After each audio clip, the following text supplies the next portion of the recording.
Hi, everyone. Welcome to the SweatNet Be Amazing podcast, where we share stories of amazing women living in our communities. I'm your host, Cel, and today my guest is Meghan Fillnow. She is an accomplished athlete, coach, certified USAT, IRONMAN, AFC, and RRCA, and she has a passion to help people reach their potential in mind and body. Welcome to the show, Meghan. Thanks so much for having me. No, I'm so glad you're here. And a side note, your twin sister is Kelly. That's right. Just so everybody's kind of clued into what's going on. We had Kelly on our earlier episode, and now it's Meghan's turn. So I'm totally psyched you're here. And I've had the privilege to get to know you a little bit because I'm going to your run class on Tuesday nights, which is like pushing me like crazy. But I'm going to be so much better for it. Okay, so let's jump right in. I know that you grew up playing soccer, basketball, softball, tennis, and gymnastics.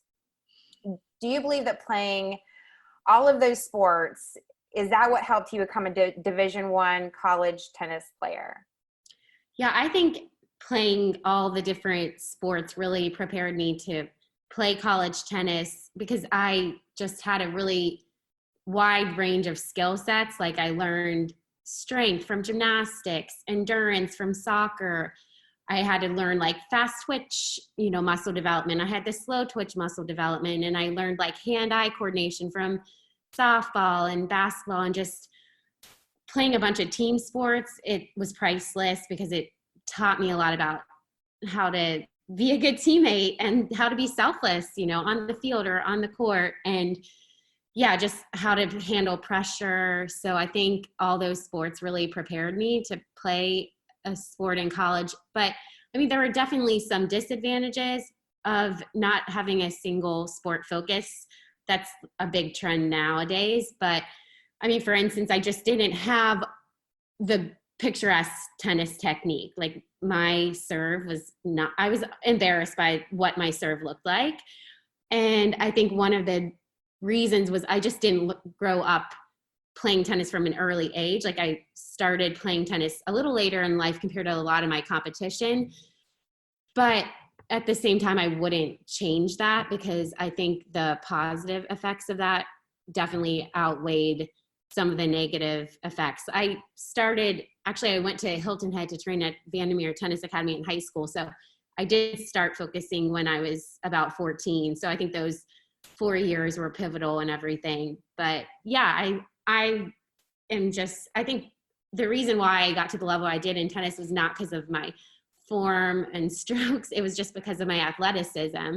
And I can thank all the sports that my parents put me in growing up. Well, yeah, I really thought that probably had a lot to do with it just because, being that versatile and like you said, each sport teaches you something different, and then you could kind of bring it in, and then you zone in for like 4 years on one sport. Like it's really amazing what you've accomplished, and then like how much that has played into probably a role where you are now in your life as a coach. Right. So and pursuing other sports as an adult, which kind of gets me into the next question. I know you're an accomplished athlete. You've got a list of achievements. I mean, we could just go on and on if I just read down the list. But they all include everything from marathons to triathlons to Ironman competitions.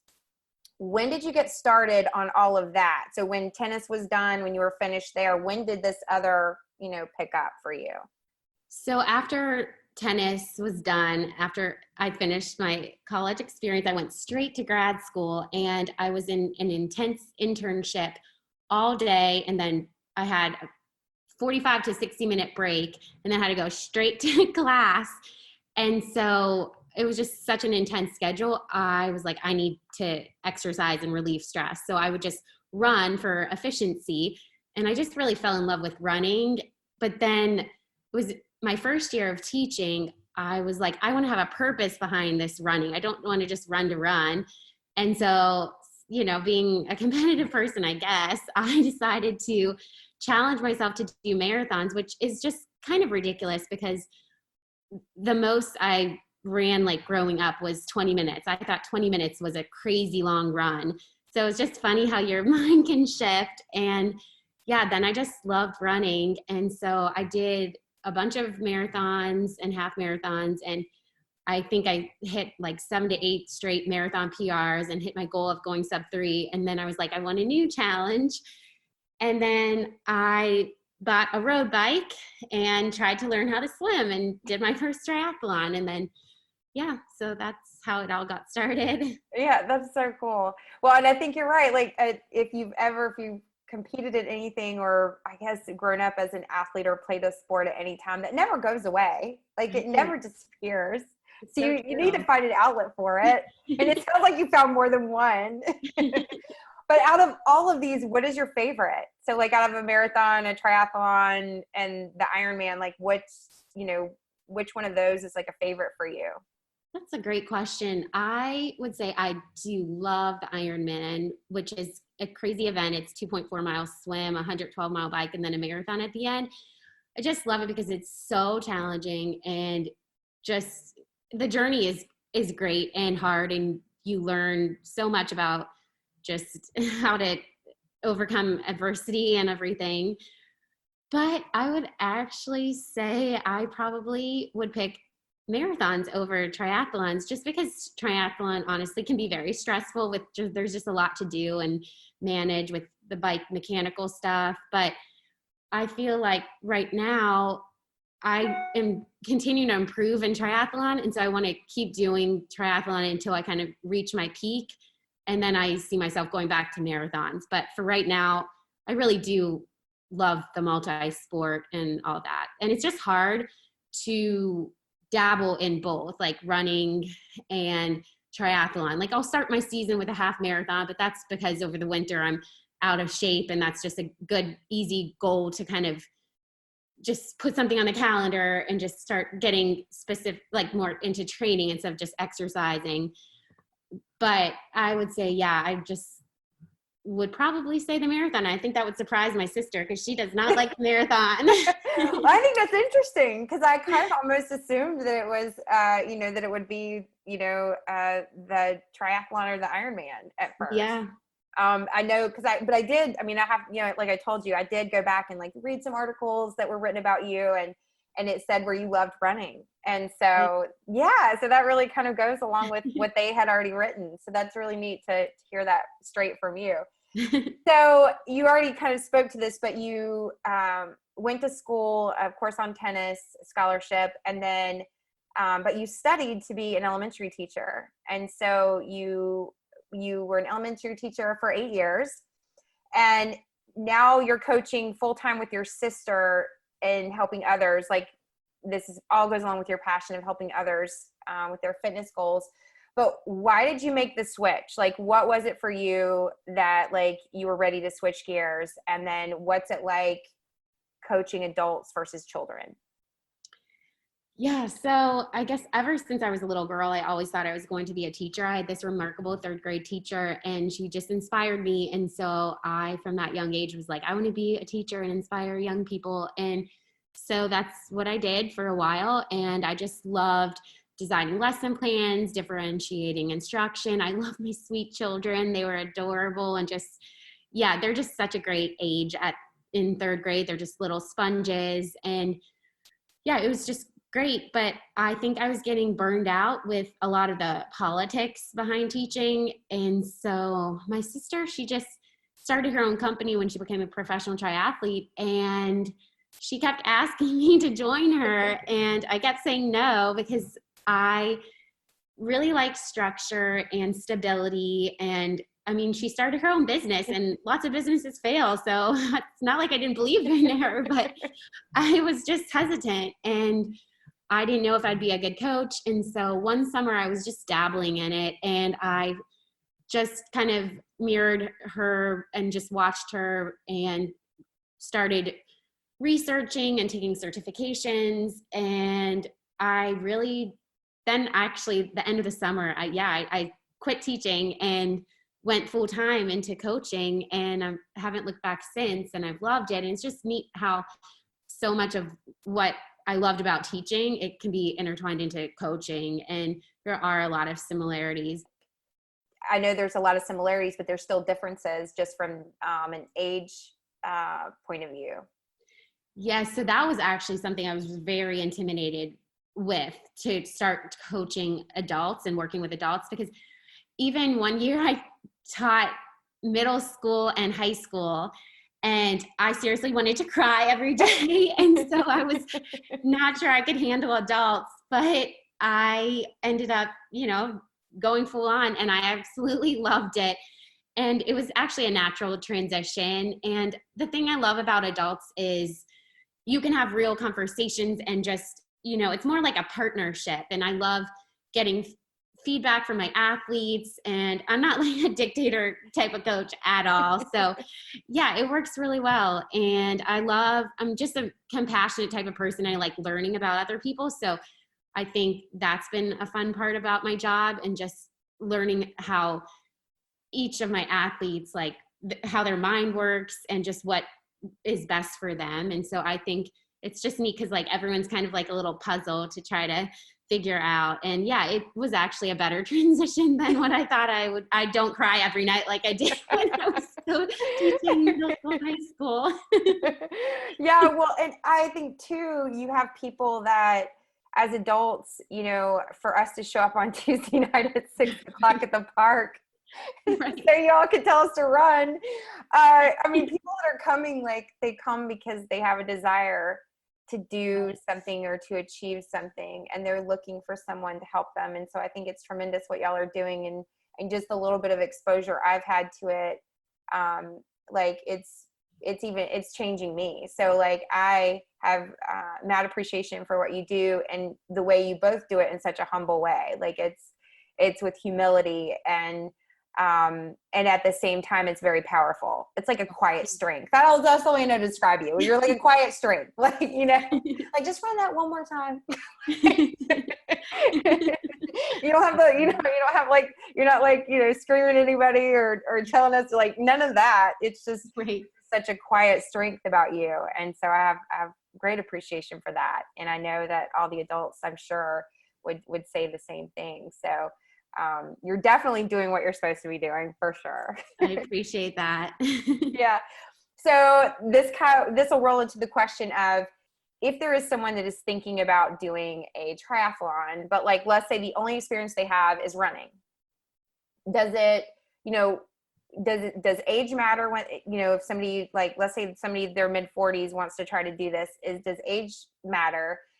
And if it doesn't, how long should it take someone to train for that? Like how long would you tell someone to allow themselves before, because back in the day with like fitness, we would pick a show and then you back out and you train for that. Do you treat this sport the same way?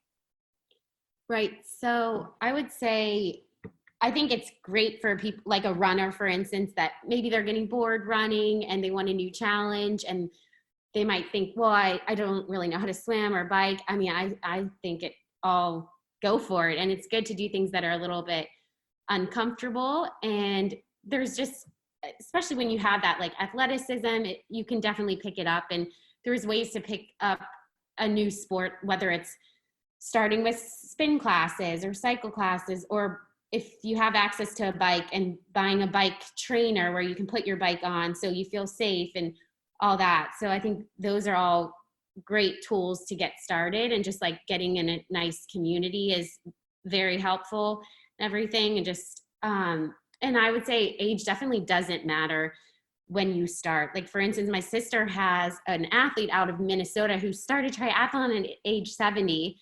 And at the age of 75, he qualified for the World Championships. And so that's so impressive, but, and I mean, I think it's different as you age. Like the thing is, consistency really matters, and you want to just focus on the injury prevention. So it's important to make sure you're definitely recovering between sessions. And also I've noticed that there's a lot of people think, oh, the older you get, you can't handle the intensity. And I definitely disagree with that. And I think there's a lot of research backing that up.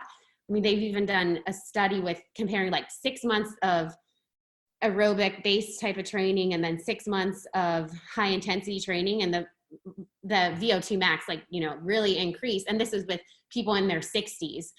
It really increased with that high intensity. And the thing is, I think that is a way to continue to grow and develop and everything. So I am definitely a proponent of continuing to do new things as you age. And I don't think you're too old. And I think if you have if it's a healthy lifestyle choice, jumping into triathlon is good. You don't even have to compete, but just like the cross training benefits of the biking and running are so good because it's less counting of the pavement. But then also if you want to be a competitive athlete, I think that's great. And I would say if you are a strong runner, but have limited background in swimming or biking, you could do like a sprint triathlon in 8 weeks, or you could, but I would say for a half marathon, like the longer distance, I would go for maybe the second season and do like a big, like 20 to 24 week plan where you establish a good base and then you go through eventually like more race specificity. But yeah, I'm all for doing hard things and new things and keep challenging yourself. That's awesome. I think that this is a big thing. People are looking for ways to challenge themselves. And I think there's something about that. And I know for myself, even like looking at that at some point and trying to push myself to do one. But knowing like how, having like a realistic viewpoint of, like you said, the consistency, having a plan, a training plan, and allowing yourself the time to get there, whether you're doing it just to finish it or doing it to compete. Like it's important to have that. And that's where you really come in as a coach and can help somebody set that. For sure. Yeah. I just think it should be a process too. Especially, it depends on people's current fitness level, their past, athletic history and their goals and everything. But yeah, I think sometimes it's easy to want that thing right now, but sometimes the best thing to do is just take your time building. I agree with that. Everything, you got to allow yourself some time, like right. Time for each of those elements. Cause to me, there's a lot in each one of those. For sure. And yeah, a lot of times we want everything like right now, like, I want to go in 6 weeks. It is so true. That's so true in life. Yes.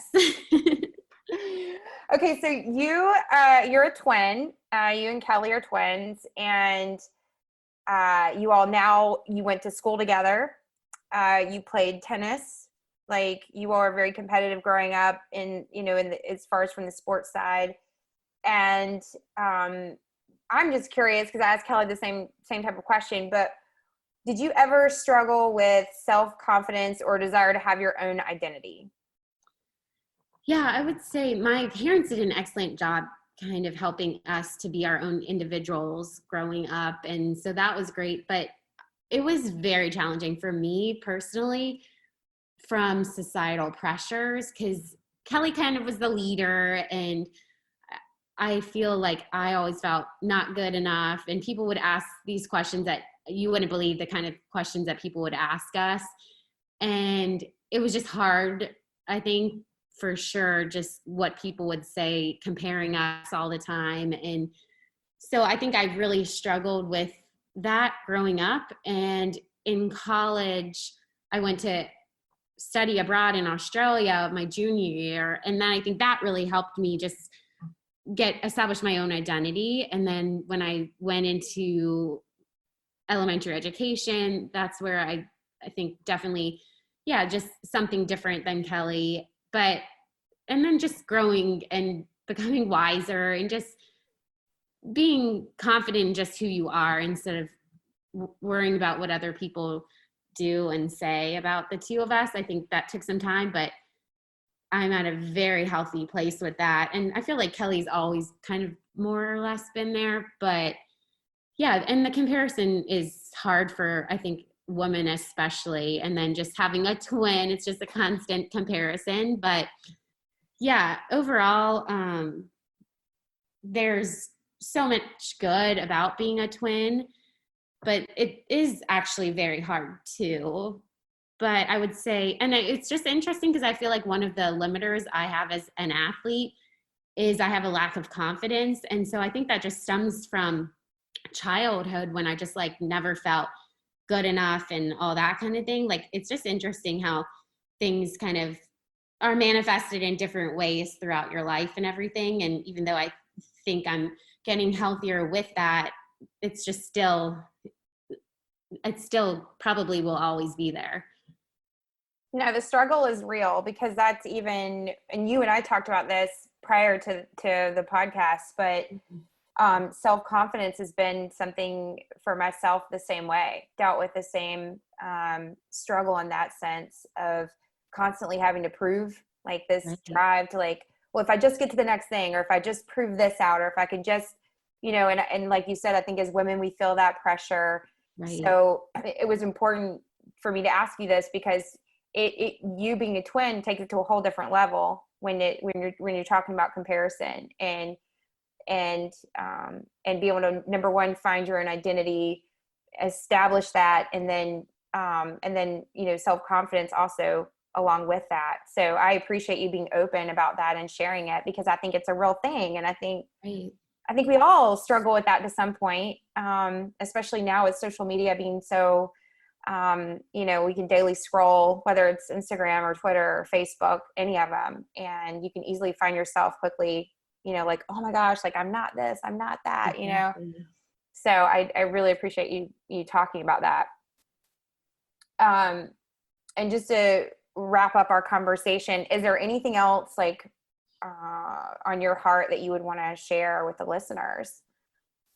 Yeah, I guess close to what we were just talking about, we're all dealing with the global pandemic, and it's like we're in the same ocean, but kind of, going through the different waves of it all. And I just think something I've learned is it's not healthy to have, like, comparative suffering in a sense, because, for instance, I might be like, oh, I haven't been able to do my 6 of my races have been canceled. Or, I mean, I'm single, and it's like, you can't really date at this time, and it's just like, but really there's people dying, and there's people, like, without jobs. So then I feel guilty, like, of those things, feeling like disappointed in those things. But I think what I'm learning is, like, you can still have empathy for other people, but you don't want to just, like, stuff your own little hardships, what you're going through. Like, you kind of have to own them, and then just, like, move on and, like, figure it out. And so that's just something I'm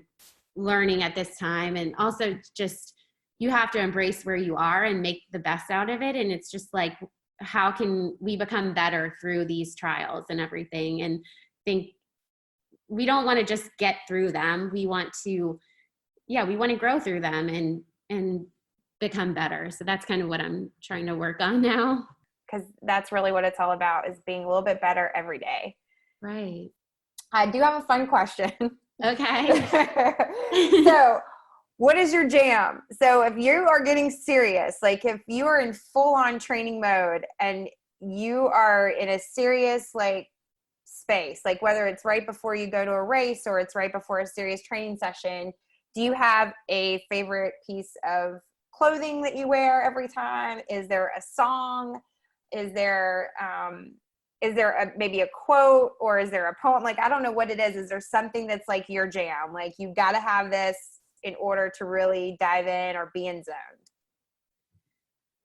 That's a great question. Yeah, I am very, very much, like, routine driven and everything, but I don't really have, like, a go-to song or that kind of thing. I do have, like, a little race kind of journal that I write a bunch of quotes and verses and inspirational things in there that I always read before the event. So that's helpful, just to have a clean mind and get my mind ready to go. So I think that's something that I do before my events, so I can stay as positive as I can, instead of thinking of, oh my goodness, what am I about to do?